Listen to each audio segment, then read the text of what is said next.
Guys, welcome to the AskDomThat podcast. I'm excited because I've been wanting to bring a podcast to you guys for quite a bit, and I finally got a chance to get the setup going, really the structure, and an idea of how I want to present it. So I'm excited for this first episode. We want to bring you a new episode every Monday. So how is this going to be structured? Well, it's going to change over time based on the feedback that you give me, but realistically speaking, I think right now we have a good structure based on the feedback already that I've received from so many of you guys in the form of questions.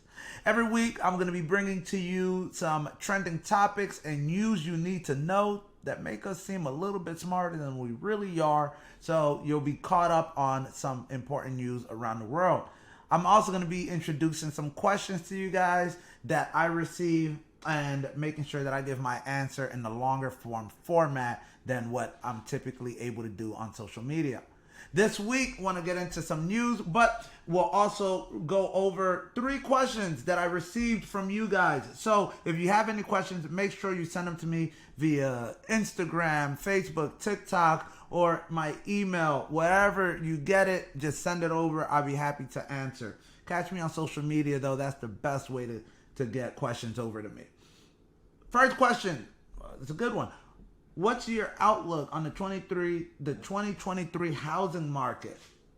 Then, what business would you start or recommend for a new entrepreneur? That's a great question. Actually, I have something that I want to talk to you guys about that. And lastly, I'm a small business trying to grow my brand. Any content strategy advice? Love that one too. So, there will be timestamps in the show notes, YouTube, wherever you're watching this, if you want to go to any particular part of that. But we're going to start off with the news you need to know. This week, we saw Southwest all over the news, and they canceled more than 2,500 flights. So what happened with Southwest really is something that we haven't seen from a major carrier. We kind of always know that there are some news agencies that report delays here, delays there, but Southwest saw a complete breakdown of their entire process. If you were part of a Southwest flying passenger that got delayed or canceled, make sure you understand what your reimbursement rights are, because realistically speaking, not only should you get your ticket reimbursed, but you should also be compensated for any missed time. If you actually, a lot of people don't know this, but if you had to go buy clothes or had to stay at a hotel, whatever the case is, you can make sure Southwest pays for that. It's not all on you. So if you were part of the Southwest debacle, look into what compensation that you can get. Why did Southwest break down? Well, realistically speaking, there was some bad weather in the Northeast that started all of this.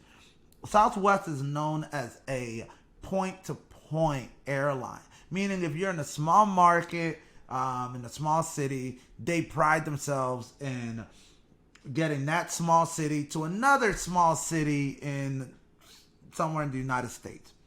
And you don't have to fly to, let's say, Atlanta to stop there and then go somewhere else, or you don't have to fly to New York, or here we have Dallas, where a lot of those larger airlines, American Airlines, Delta, Virgin, stops in Detroit all the time. So Southwest really wants to be known as just these direct flights to these small cities.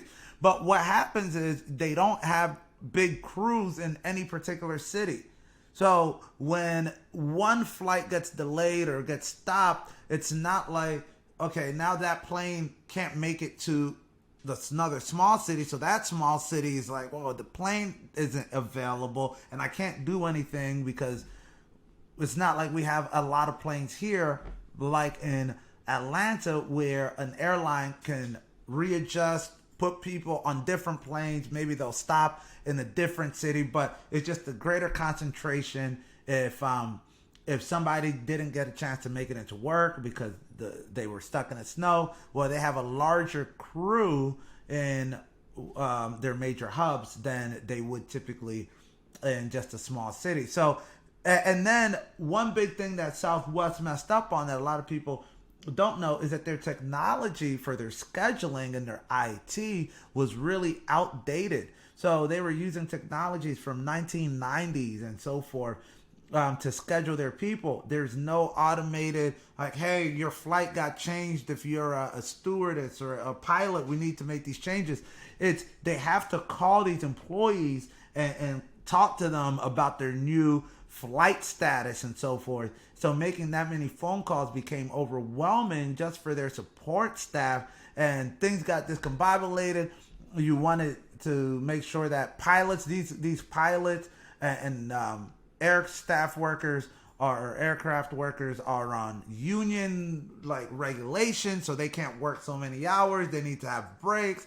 Everything got more complicated than Southwest was able to realistically track, and it was a snowball effect. Once the snowball started going, okay, this flight got missed, then that the plane couldn't make it to another city, so that flight got missed, and there was no centralized place where they can realistically catch up. So that's how that happened, but it's not your fault, so you shouldn't have to pay for that out of your own pocket. Make sure that you get paid for that. What's next on the news that you need to know this week? So very interesting. If you've been keeping up at all with the Russian-Ukrainian war, it's been very much a Russian aggression towards Ukraine, and a lot of people, have been supporting Ukraine and so forth, and just holding the ground for sovereignty in their country. But why is this on the news this week, at least on this podcast? Well, because Ukraine, for the first time since the start of the war, really made an offensive. They started actually hitting back Russia with a strike in a city. I'm going to butcher this, so if you're familiar with Ukrainian cities, please don't criticize too harshly. Makivka, which is a city that's controlled by Russia, and Ukraine sent off like 15 or so missiles to this building in Makivka and killed about, they're saying, between 300 to 400 Russian soldiers in that building, along with all of the military equipment in there. Russia typically doesn't talk about the losses that it faces on the battlefield, but this one was so severe that they actually acknowledged that it was some large casualties during this battlefield confrontation. So the fact that it's coming out of Russia that they took those losses means a big thing. This week, Vladimir Putin met with Xi Jinping, the leader of China, and they were trying to get on the same page because Russia really can't continue this war without China's help. China is their main exporter now that they've been sanctioned by all these European and obviously the United States. So China plays a big factor in Russia's economy right now, and they are, frankly, I think, getting tired of the Ukrainian war as well. So it's going to be interesting to see what political strategies they have in their hand if Russia doesn't look like it's going to be turning their strategies around anytime soon. If you guys want to get more of my thoughts on what's going on in Russia and Ukraine, let me know. I'm happy to continue that conversation. But for now, let's get into our questions of the week. So the first question that we discussed was, what's your outlook on the 2023 housing market? I love it. I absolutely love it. We've been talking real estate for so long that it seems so cliche, right? Like more millionaires are made out of real estate than any other industry.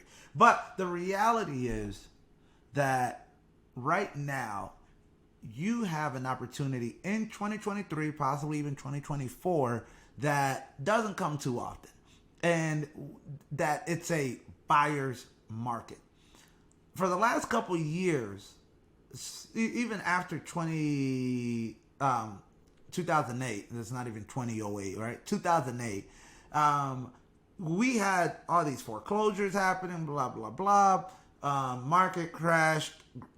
Obviously, everybody knows the story. But starting in 2010, right? Just simple 2 years later, you had these institutions buying up all of those properties. So prices started going back up relatively quickly. And with the new president in there at that time, Barack Obama, they were trying to recover the market as fast as possible so that their approval ratings could go up, and they were stimulating the economy, the bailouts. So these bailouts were going to large companies. If you're a small institutional investor, you really couldn't compete because you weren't getting a bailout. Well, in 2020, same thing happened. Now stimulus checks are flowing to everybody who qualifies at least, and people are really getting some extra money in their pocket, and they decide to start buying houses. Great. Prices are going through the roof. If you're an investor, it's not the market you want. If you're an investor and you were, caught up in the frenzy, shame on you. But now, prices are going back down. Prices are cooling off. This is an opportunity to buy. The things that scare other people should excite you. So why am I excited for the 2023 housing market? Well, it's just because with interest rates still steadily climbing, slowly but surely, there are now more creative ways for you to close deals that don't involve having to pay those high interest rates. And the prices are now, everybody just expects that it should be lower than it was in 2020 or 2021. So if I'm speaking with a seller and they want to sell their home, yeah, of course I can go to the bank and get a loan and tell the seller, hey, the bank authorized me for $300,000. I'm willing to pay $300,000 for this home. Even if they wanted $340 before, $350, now they might be okay paying $300 just because there's not as much excitement around their house as mine or as before. All right, that's no problem because they need to sell the house anyways. The cool thing about real estate is that people need to sell houses regardless of the economic circumstances that we're in. Their life circumstances outweigh whatever the economy is doing. So they're going to have to sell that house. There's an opportunity for you to put in an offer and a price that will be fair to them, but advantageous to you. Not only that, but you can come in and say, hey, before that house even hits the market, 2023 is going to be the year of off-market deals. Before that house hits the market, I'm talking to a potential seller saying, I would love to take over the payments for you, where let's not even get the bank involved. I'm going to keep the payments that you have going on, and I'm just going to take over the payments. You don't have to worry about that anymore. And that's a great strategy if somebody's owned their house and they've locked in, let's say, a 3% interest rate, they refinanced or whatever the case is, or if they have a 4% interest rate. Well, instead of you going to the bank and getting a new interest rate at 7 or 8%, you can take over payments for somebody who has a lot lower interest rate. Or let's say they're already paid their house off. Well, you can still work out an owner finance deal. I think owner finance deals are going to become very popular because, well, it allows us to keep more money in between the two of us and not so many fees going to the banks and the brokers. All these people who are in these deals getting part of the money, but the reality is if you and I can come into an agreement, we can keep more money between us. And that's what I love about creative financing. You don't need a bank to buy a house. You just need an agreement with the seller, and you guys can work it out and make sure that both of you guys get a better deal than if you got a bank involved. So the 2023 housing market, well, you had investors that did get very bullish. They started construction. They've been building a lot. And the reality is they need to sell those properties too. The interesting thing about commercial financing deals is that they're not very long. Some commercial financiers or some deals for construction loans, whatever the case is, are like 1 or 2 years. So somebody who was very happy and aggressive to get into the housing market 2 years ago, they might have paid top price. They might have thought they were going to make all this money because the housing market could never come down. Well, now 2 years later, their project is finishing up and they need to sell the house. Well, you're going to be able to get those prices at a lot lower than if you were buying them 2 years ago. And the reality is their loan is due, so they're going to have to sell. It's rare that somebody's going to sit on a property that the loan's due for an extended amount of time without considering taking a lower price, even sometimes at a loss, because those banks get pretty aggressive with how much money you owe them and them wanting it back. So that's my outlook for the 2023 housing market, is that off-market deals are going to be supreme. You're going to have a lot of opportunities to undercut some people who made some bad decisions 2 years ago and overpaying to build and produce houses. But you're also going to see a lot of cool markets pop up that opportunities are going to be amazing, because rents are still going to be on the increase as people look to maybe spend a little bit more money in places that they're going to enjoy their quality of living. So the markets that offer all the amenities for the young, youthful crowd, your rents are still going to be going up. So as an investor, you're going to be seeing the benefit of that. And hopefully you'll be able to get the benefit of buying properties at a lower price than the last 2 years. What business advice what business would you start or recommend for a new entrepreneur? Great question. Our number 2 question for today. Let me see. I've been telling a lot of people this, and I don't know that everybody fully appreciates how adamant I am with it. And if I were to recommend anybody start a business, it would be video marketing.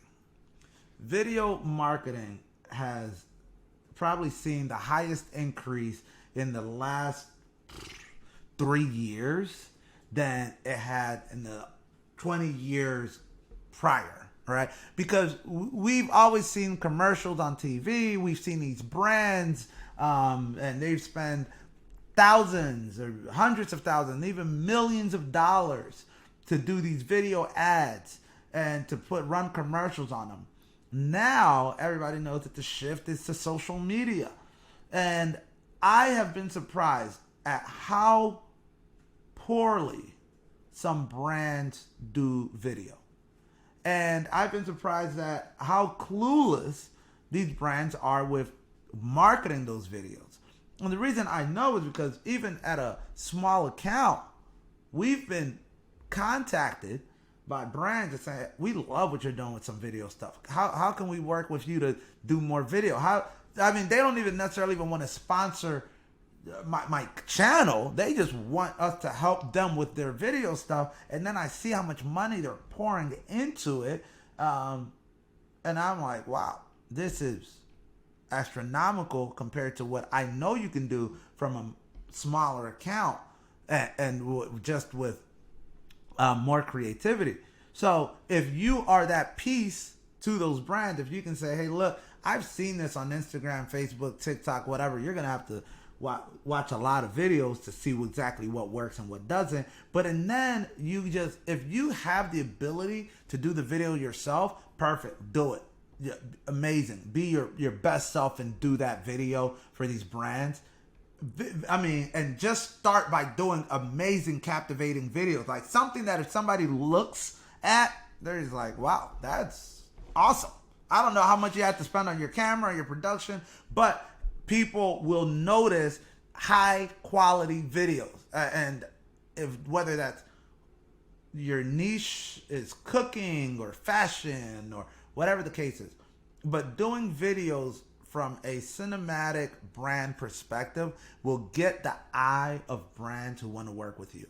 And certainly as you reach out to them, they're going to say, yes, I want that. Because every brand, every large corporation, small corporation, has a budget in mind for marketing. Let me say 99.999% of them. There might be a few companies out there that do absolutely no marketing and they're just busier than they want to be and they're turning away customers. So even if you say, hey, I'll do this video for you for absolutely dirt cheap, they're like, no, thank you, because we don't want more customers. I don't know. I'm sure there's one or two companies out there like that. But for the most part, the regular ones want to continue increasing their revenue, want to grow their audience, want to grow their customer base. So making videos, oh my gosh, I can't stress this enough. And you don't have to have the skill set to make the videos. You can just be the orchestrator of how the videos get made. I mean, find great videographers in your city. Find a team of people that can help you make the videos. You figure out how much that's going to cost. If you get a team of videographers or a staff and say, hey, look, I saw you make some cool videos in in XYZ city. How much would it cost if I were to do a video like this, right? And then show them the video production you want. And if I get 5 videos like that, how much can I get this for? From there, you're going to your brand and you say, hey, look, I want to offer you this package. Not only are we going to do the video, but I'm also going to do the casting. I'm doing the scripting. I'm doing whatever. And it'll cost you this much. You don't have to worry about anything. And I can post and manage your social media for you. Here's the results that you can expect.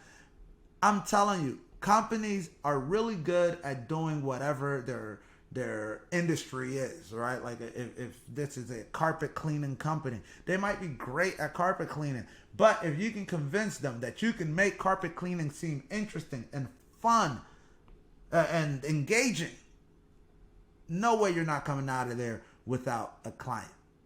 Or at least a conversation. You can sell it.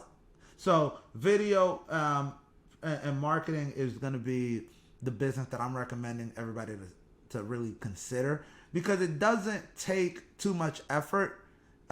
It's about getting the right pieces, and it's a skill set that you can honestly learn yourself. If these 13-year-old, 14-year-old TikTokers can do it, surely you can as well.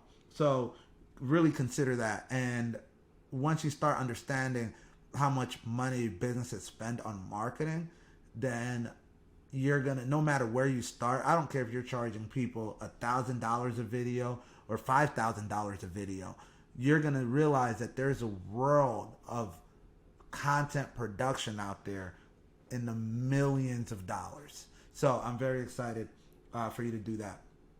And I'm a small business trying to start my brand. Any content strategy advice? Yeah, I'm gonna keep this one short and sweet.